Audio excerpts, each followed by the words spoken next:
Hello दोस्तों, good morning, जय हिंद। आज का जो हमारा टॉपिक है, हम बात करेंगे यूनियन बजट 2022 के बारे में।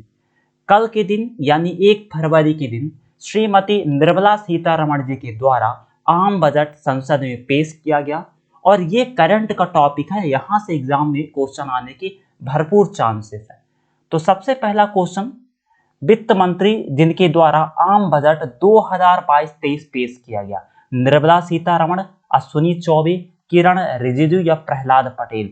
तो इसका सही जवाब हो जाएगा निर्मला सीतारमण जी, है ना। तो ये इनके द्वारा 1 फरवरी के दिन आम बजट पेश किया गया और इस आम बजट में कई सारे अहम जानकारी है जो आगे आपके साथ में साझा करूंगा।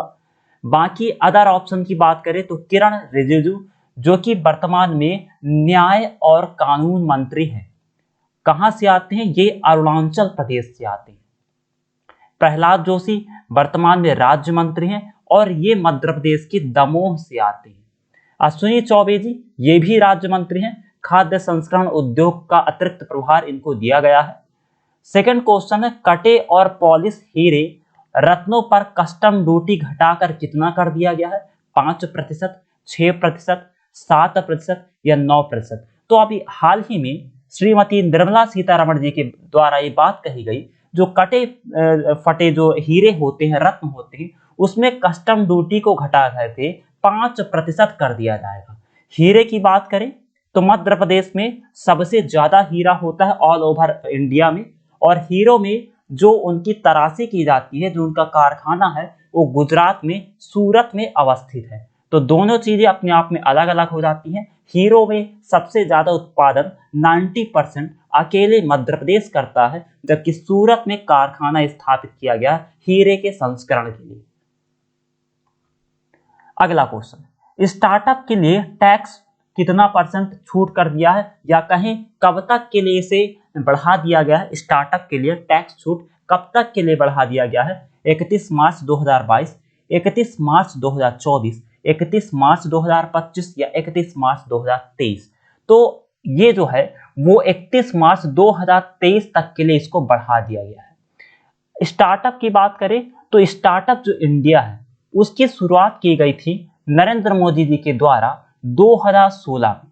इसका जो मेन पर्पस था कि जो व्यक्ति, जो गरीब व्यक्ति हैं, जो कि रोड के किनारे ठेले लगाते हैं या अपना कोई भी व्यवसाय चलाना चाहते हैं, तो वो स्टार्टअप इंडिया के द्वारा लोन लेकर के या कुछ छूट पा करके अपने व्यवसाय, अपने बिजनेस को ऊपर उठा सकते हैं, है ना। क्योंकि आप जानते हैं कि कोरोना महामारी के बाद आने वाला समय जो है बहुत ज़्यादा दिक्कत हुआ, बहुत ज़्यादा प्रॉब्लम आई उन सभी को जिन्होंने ये इस प्रकार के कुटीर उद्योग यानी छोटी स्मॉल और मीडियम एंटरप्राइजेस बिजनेस खोल रखे थे, तो उनको बहुत ज़्यादा तकलीफ हुई थी। इसी को देखते हुए नरेंद्र मोदी जी की सरकार ने 2016 में स्टार्टअप इंडिया की शुरुआत की गई थी और इसमें कोरोना के बाद काफ़ी सारे चेंजेस देखने को मिले हैं, जो कि आने वाले समय में जो भी व्यक्ति है जो स्टार्टअप खोलना चाहते हैं उनको भारी मात्रा में फायदा और प्रॉफिट होगा। वर्ष 2022-23 में ग्रामीण शहरी क्षेत्रों में पीएम आवास योजना के तहत 80 लाख घरों के निर्माण को पूरा करने के लिए कितने करोड़ रुपए आवंटित किए गए हैं? 45,000, 58,000, 48,000 या 36,000। तो अभी 2022-23 में ग्रामीण शहरी क्षेत्र में पीएम आवास योजना के अंतर्गत 80 लाख घरों के निर्माण में 48,000 करोड़ रुपए आवंटित किए गए हैं। 48,000 करोड़ रुपए आवंटित किए गए हैं। अब बात करते हैं कि पीएम आवास योजना आखिरकार है क्या। तो पीएम आवास योजना की शुरुआत 15 जून 2015 में किया गया था। इसका मेन पर्पस था कि शहरी और ग्रामीण क्षेत्रों में रह रहे जो भी व्यक्ति हैं जिनके पास संसाधन रहने के लिए घर नहीं है, उनको घर मुहैया कराया जाता है। आसानी से 2 या 3 कमरे का घर बनाया जाता है। और पीएम आवास योजना की खास बात यह है कि इसको 3 फेज यानी 3 चरणों में शुरू किया गया था। पहला जो चरण था वो 2015 से लेकर के मार्च 2017 तक था। इसमें 100 शहरों में घर बनाने का लक्ष्य रखा गया। फिर उसके बाद दूसरा फेज 2017 से 2019 तक, जिसमें 200 से अधिक शहरों में घर बनाने का लक्ष्य रखा गया। और तीसरा फेज था 2019 से लेकर के 2022, यानी इसमें जो भी बचे कुचे शहर होंगे वहां पर आवास बनाने का लक्ष्य रखा जाएगा। यानी इसका मेन पर्पस ये था कि 2022 के कंप्लीट होते होते हर एक शहर में गरीबों के लिए आवास योजना मुहैया कराई जाए, उनके लिए आवास बनाई जाए। आगे बढ़ते, सौर क्षमता के 280 गीगावाट के लक्ष्य के लिए 19,500 करोड़ रुपए का अतिरिक्त आवंटन किया जाएगा। कब तक के लिए? 2030, 2025, 2040 या 2030। तो ये अभी हाल ही में निर्मला सीतारमण जी के द्वारा कहा गया कि 2030 तक सौर क्षमता के 280 गीगावाट के लक्ष्य के लिए कितने करोड़ रुपए? 19,500 करोड़ रुपए अतिरिक्त आवंटित किए जाएंगे। सौर क्षमता की बात आई है तो सबसे पहले हम बात करते हैं अंतरराष्ट्रीय सौर एलायंस के बारे में, जिसकी शुरुआत दो देशों ने की थी, इंडिया और फ्रांस के द्वारा। किसके द्वारा? इंडिया और फ्रांस के द्वारा। इसका मेन मकसद ये था कि सौर ऊर्जा को बढ़ाया जाए, उसे अधिक से अधिक लोगों तक उसको फैलाया जाए। और अगर आपसे पूछे कि अंतरराष्ट्रीय सौर गठबंधन का मुख्यालय कहाँ है, तो आप बताइएगा हरियाणा के गुड़गांव में है ना। ये हरियाणा के गुड़गांव में है और इसकी शुरुआत कब की गई थी? 2015 में नरेंद्र मोदी जी और फ्रांस की सरकार के द्वारा मिलकर के इसे किया गया था। ब्लॉकचेन और अन्य तकनीकों का इस्तेमाल करके डिजिटल करेंसी शुरू की जाएगी, है ना। किसके द्वारा? 2022-23 में इसे जारी किया जाएगा। एसबीआई, पीएनबी, आईसीआईसीआई या आरबीआई। तो अभी आरबीआई के द्वारा ये 2022-23 में इसे जारी किया जाएगा कि जो ब्लॉकचेन तकनीकी है और जितने भी अन्य तकनीकी हैं उनका इस्तेमाल करके डिजिटल करेंसी की शुरुआत की जाएगी। आरबीआई की बात करें तो इसकी स्थापना 1 अप्रैल 1935 में हुई थी। हेडक्वार्टर कहाँ है? हेडक्वार्टर है इसका मुंबई यानी महाराष्ट्र में। वर्तमान में इसके अगर हम सीईओ या चेयरमैन की बात करें तो कौन है? शक्तिकांत दास। शक्तिकांत दास। और भी ऑप्शन देख लेते हैं। एसबीआई। एसबीआई की स्थापना कब हुई थी? 1 जुलाई 1955 में। हेडक्वार्टर मुंबई यानी महाराष्ट्र में। और वर्तमान में इसके जो चेयरमैन है उनका नाम है दिनेश कुमार खारा। पीएनबी। पीएनबी की स्थापना 1894 में हुई थी और इसके वर्तमान के अध्यक्ष है मल्लिकार्जुन जी और जो हेडक्वार्टर है इसका ये है न्यू दिल्ली में। आईसीआईसीआई की बैंक की बात करें तो 1994 में इसकी स्थापना हुई थी। कहां पर है? बड़ौदा, है ना। ये आगे बढ़ते, पीएम ई विद्या को 12 से बढ़ाकर कितने चैनल तक बढ़ाया जाएगा? 200, 300, 400 या फिर 500?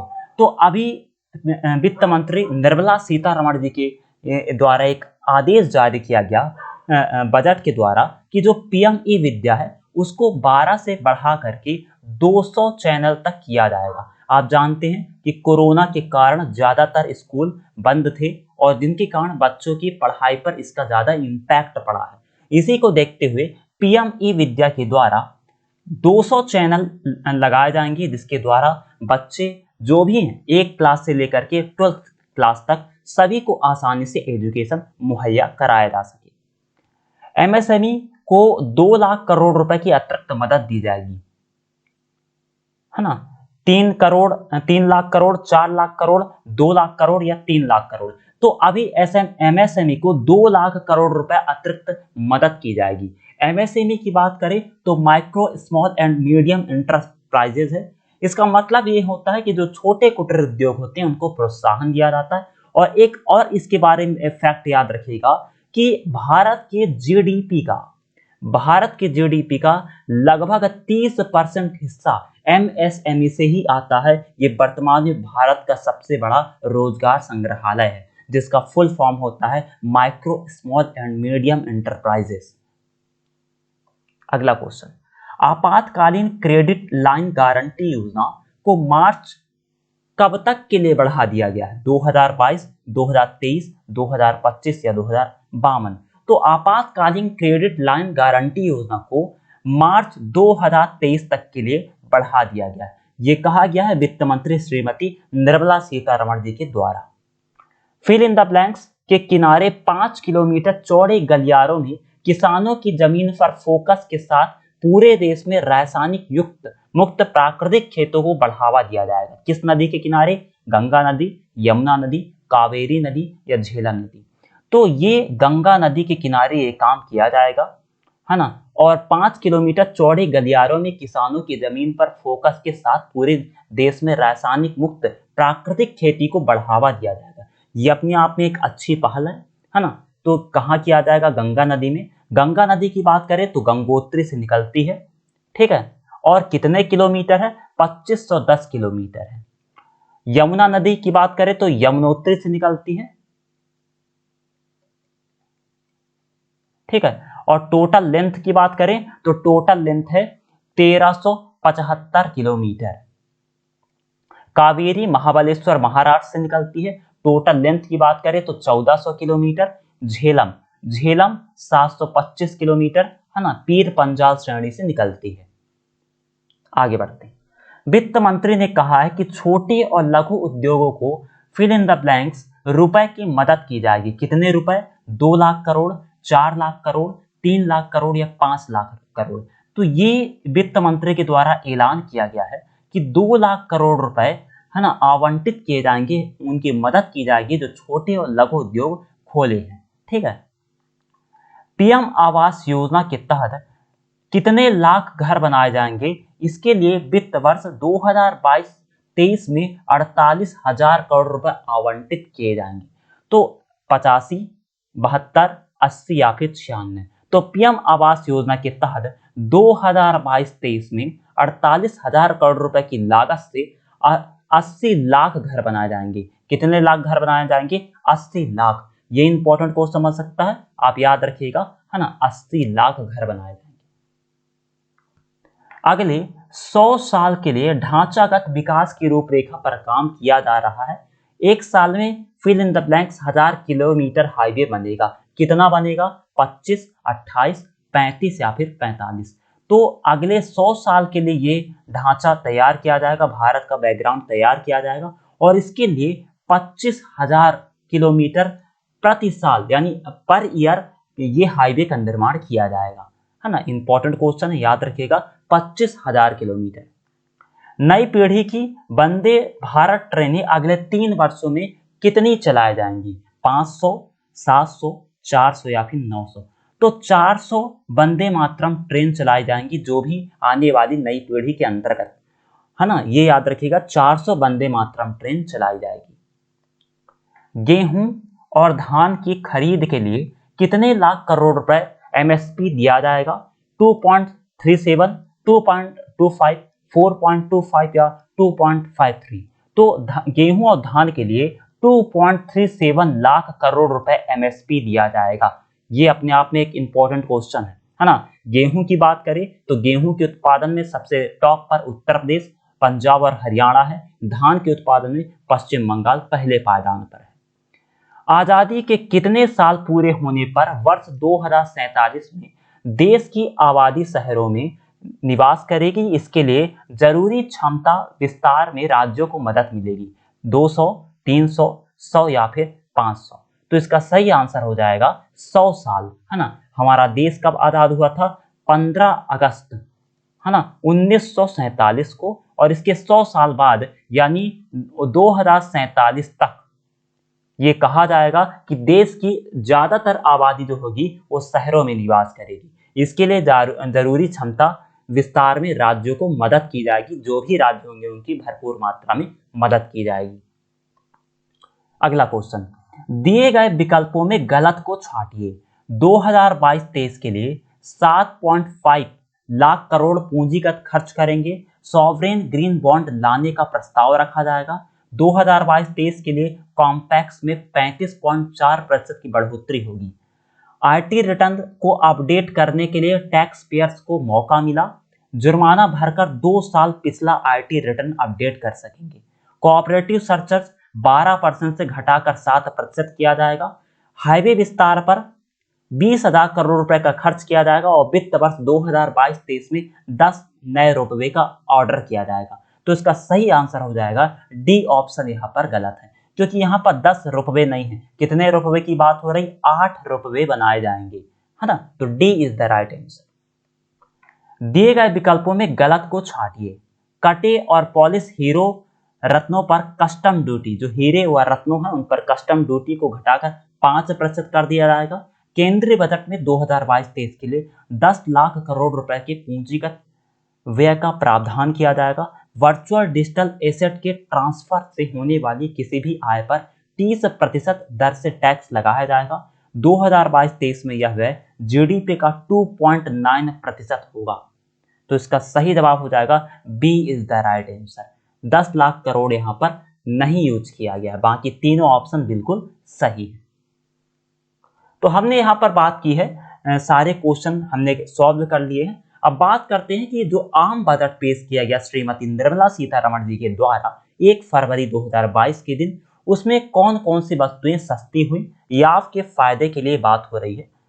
चमड़ा, मोबाइल फोन, चार्जर, है ना, कपड़ा, स्टील और पैकेजिंग के डिब्बे भी सस्ते हो जाएंगे। विदेशों में आने वाली मशीनों की कीमतें में गिरावट आएगी। इन बजट में सराफा बाजार को थोड़ी राहत देने हेतु जेम्स एंड ज्वेलरी पर कस्टम ड्यूटी को घटा करके 5% कर दिया जाएगा। इसके साथ ही कट और पॉलिश डायमंड पर भी कस्टम ड्यूटी घटाकर 5% कर दिया गया है। इस बात को सुनकर ज्वेलरी लवर्स को जरूर अच्छा लगा होगा। एमएसएमई को मदद मुहैया कराने के लिए स्टील स्क्रैप पर कस्टम ड्यूटी छूट को 1 साल के लिए बढ़ा दिया गया है। मेंथा ऑयल पर कस्टम ड्यूटी को घटाया गया। मोबाइल फोन के चार्जर, है ना, ट्रांसफार्मर पर भी कस्टम ड्यूटी में छूट दी जाएगी ताकि घरेलू मैन्युफैक्चरिंग को बढ़ावा दिया जा सके। वहीं इलेक्ट्रिक सामानों को सस्ता करने से मिडिल क्लास लोगों को काफी सुकून मिला है। तो ये हम बात कर ले हैं, किसके बारे में बात की हमने? आम बजट के बारे में बात की। आई थिंक आपको ये सेशन अच्छा लगा होगा, तो please like share and subscribe